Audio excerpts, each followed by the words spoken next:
So here we are in the treatment room. You can see this is a healthy young person. He's got a history of Lyme disease. I've never done gua sha on him before, so we'll see how it goes. I want you to note at first what his skin looks like now, because if gua sha is effective, then it's going to look a lot different after I'm done. It looks kind of scary sometimes. It looks like a big hickey. Bad case of road rash. Isn't usually painful.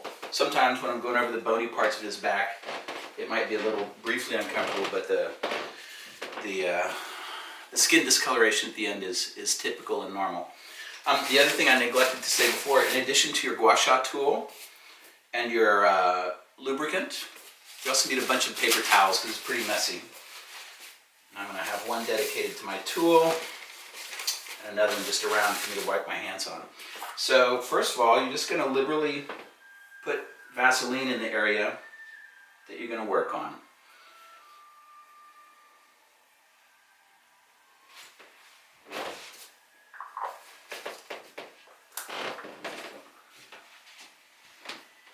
And then I'm going to take my tool and starting at the top in the center, I'm going to start to scrape. And you'll see the Vaseline builds up in here, and I take it back off and put it back on his skin so that he stays lubricated so I'm not pulling his skin too much. I don't know if you can see, but this is already getting very pink right away with just a few strokes. You want to be thorough, so if it starts getting pink, you're going to keep going over that area until you feel like there's no more reaction occurring. I'll take the camera down at the end and show you more of a close-up. I'm hesitant to move it now because it's pretty precariously balanced. But so there's some real clear sha, the sediment, coming to the surface here where I'm working, right in this area. I'm just going to keep going over it. It's also, it starts to get a little bit more tender as you go over it more and more. So if I start seeing him flinching a lot, I'll ask him if it's hurting, and I may move on out of mercy.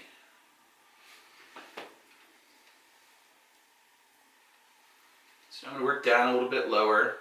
Same kind of idea. Little short strokes. But you're trying to scrape, you're trying to dig in. So you have to trust that your patient will tell you if you're pushing too hard. Generally, this is one of the cases where if the person has the response, that's an indication that the treatment is appropriate. Again, this person does not have an acute illness. He more has a chronic Lyme disease kind of situation. So I don't know exactly what to expect. And here you can see him flinching a little bit because I'm going over his shoulder blade. It's a lot bonier. It's much less comfortable.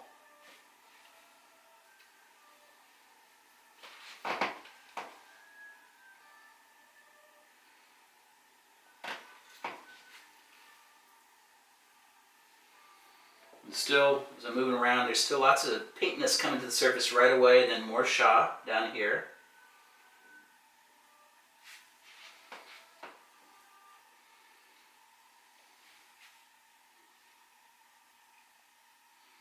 If you think about the anatomy, the lungs are right on the other side of his shoulder blade here. So in somebody who is having a lot of inflammatory reaction in their lungs, like somebody with COVID-19, you would expect this whole region around the shoulder blade to get bright or dark red, to have a lot of this sha coming to the surface right away.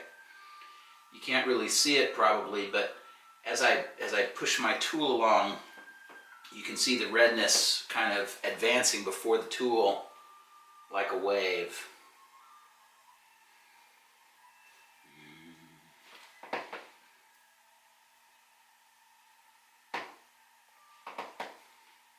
Okay, that's good for starters. I'm going to come over and do the other side.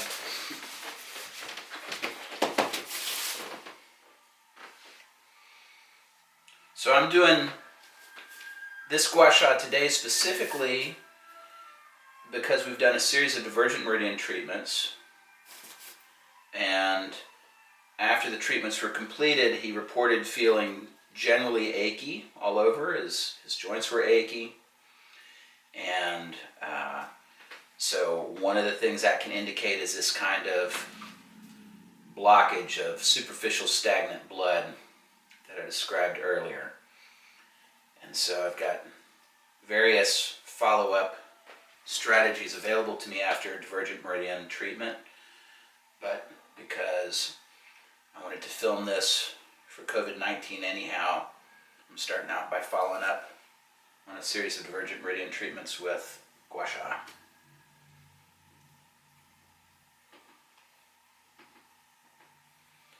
This guy has several moles, you can see, and it hurts more if you run your tool across a mole. So if I was doing right here, I might put my finger over the mole while I was working on the skin around it, just so I don't cause them unnecessary pain.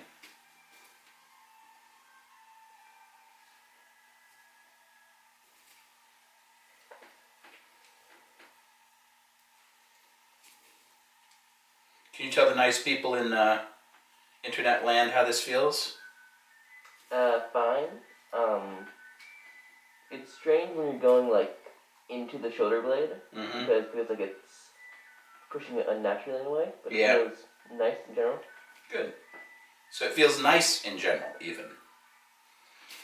And I had the same experience the first time I had gua sha done. It was by Arya Nielsen herself. And it felt to me like a mother tiger was lovingly stroking me with her claws. So I could feel the hardness, but it didn't feel like an attack, didn't feel unpleasant. Again, except for going over these little ridges of bone on the shoulder blades where it just kind of makes you jerk and jump, and it's definitely a different kind of ticklish discomfort. So this is not coming up as quickly, but still there is sha coming to the surface down here. I'm just going to go over it as thoroughly as I can. Make sure that all the sha that's going to come to the surface does come to the surface.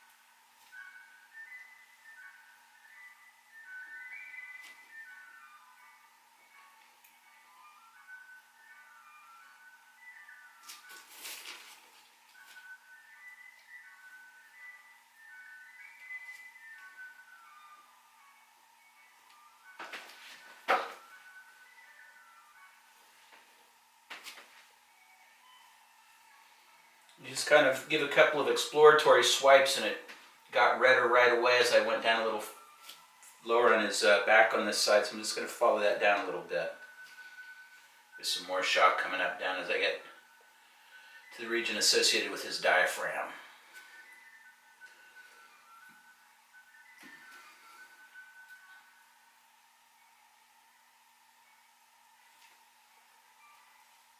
You can do this on any part of the body, but again, specific to heat that's released from a latent pathogen like Lyme disease, or heat associated with an acute illness like COVID-19, this part of the body is said to act kind of like the chimney of the body, that heat naturally rises to this region and then is either dissipated or gets trapped in this area.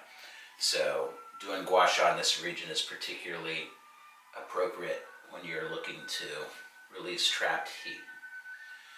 Okay, I'm going to stop there. I forgot to look at my watch before we got started. I wanted to give you a guess for how long this takes, and this is not comprehensive, because I want to take too much time filming.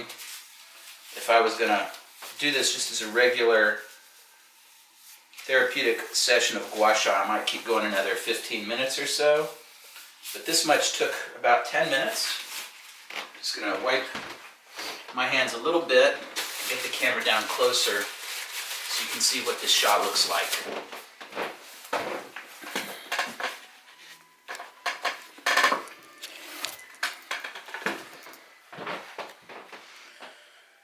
So there you go. It looks scary. Doesn't hurt. I can touch it. It doesn't make him go ow, ow, ow. And then we'll see if it helps him with his joint pain and if it helps your patients with their fevers. Thanks for watching. Take good care. See you on the other side.